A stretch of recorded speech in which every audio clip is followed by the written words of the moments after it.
قرآن میرے ہاتھ چے وضو کر کے بیٹھا مسجد دے اندر بیٹھا جے جھوٹ لاواں تا چور دی سزا دا مستحق ہاں میرے کے بھی جنازہ سن مولوی کے بھی سن آپیں فیصلہ کر جو کیڑا درود پڑھدا کھڑے تا کیڑا درود دا منکر بنیا کھڑے آمنہ دے لال نے جنازہ پڑھائے فاتحہ بھی جنازے وچ پڑھیے حامدہ و مسلیاً علی رسولہ الکریم۔ ابھی حال ہی میں ایک صاحب کو بار بار قرآن پاک ہاتھ میں اٹھا کر یہ کہتے سنا کہ نماز جنازے کے اندر سورۃ فاتحہ ہے، بار بار اس بات پر اصرار کر رہے ہیں اور قرآن اٹھائے جا رہے ہیں، یعنی انداز تکلم ایسا دکھا رہے ہیں کہ گویا سورۃ فاتحہ کے بغیر کبھی نماز جنازہ حضور نے پڑھا ہی نہیں، حالانکہ صحیح صریح مرفوع حدیث سے رسول اللہ صلی اللہ علیہ وسلم سے سورۃ فاتحہ پڑھنا ثابت نہیں، اگرچہ بعض احادیث سے پڑھنا ثابت ہے، لیکن انداز تکلم ایسا ہونا چاہیے جو آپ کی دیانتداری کو دکھا رہا ہو، آپ کی امانت داری کو دکھا رہا ہو، آپ کے حب دین کو دکھا رہا ہو، لوگوں میں اتفاق اتحاد کو دکھا رہا ہو۔ لیکن اس انداز سے تکلم کرنا جس سے دیانتداری پر شبہ ہو رہا ہے، اس انداز سے بیان کرنا اور قرآن بار بار اٹھانا کہ دیکھنے والے کو یہ نظر آ رہا ہے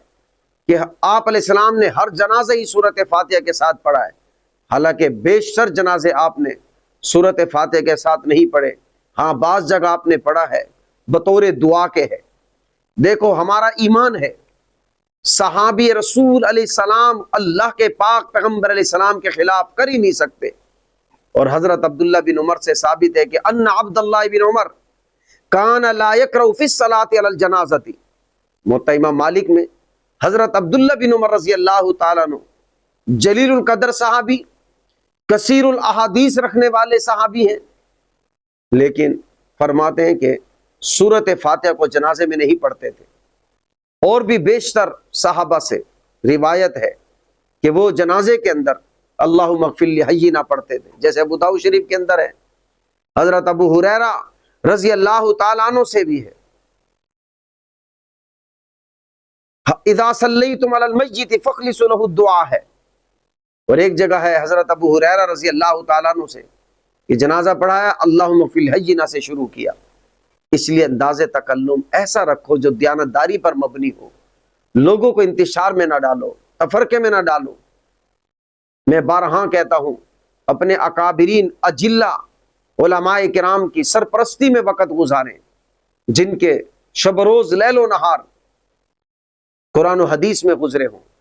آپ مجھے آسان لفظوں میں بتائیں، ایک یہ صاحب بار بار قرآن اٹھا کر کہتے ہیں کہ سرکار دو عالم صلی اللہ تعالی علیہ وسلم نے سورۃ فاتحہ جنازہ میں پڑھی ہے، تو امام اعظم ابو حنیفہ رحمۃ اللہ علیہ سے زیادہ علم ہے آپ کا، امام مالک رحمۃ اللہ علیہ سے زیادہ علم ہے، اور امام شافعی رحمۃ اللہ علیہ، امام احمد بن حنبل رحمۃ اللہ علیہ بھی سورۃ فاتحہ کے پڑھنے کو مستحب ٹھہراتے ہیں۔ آپ کے انداز تکلم سے تو یہ معلوم ہوتا ہے کہ آپ سورۃ فاتحہ کو فرض واجب کا درجہ دے رہے ہیں۔ خدا را لوگوں کو انتشار میں نہ ڈالو، تفرقے میں نہ ڈالو، لوگوں کو محبتوں کا درس دو، دیانتداری سے کام لو، مطالعے کو مضبوط کر لو اپنا،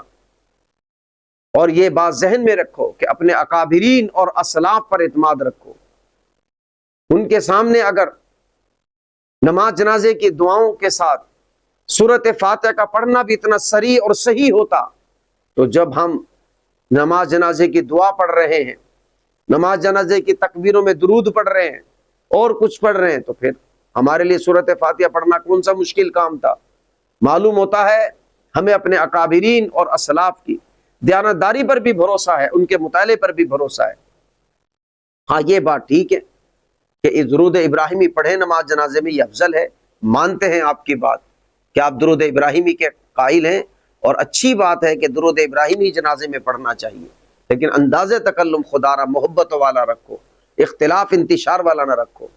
اپنے اکابرین اور اسلاف کے ماتحت رہ کر مطالعے کی مضبوطی کرو۔ اللہ تعالی ہمیں اتفاق اور اتحاد سے رکھے۔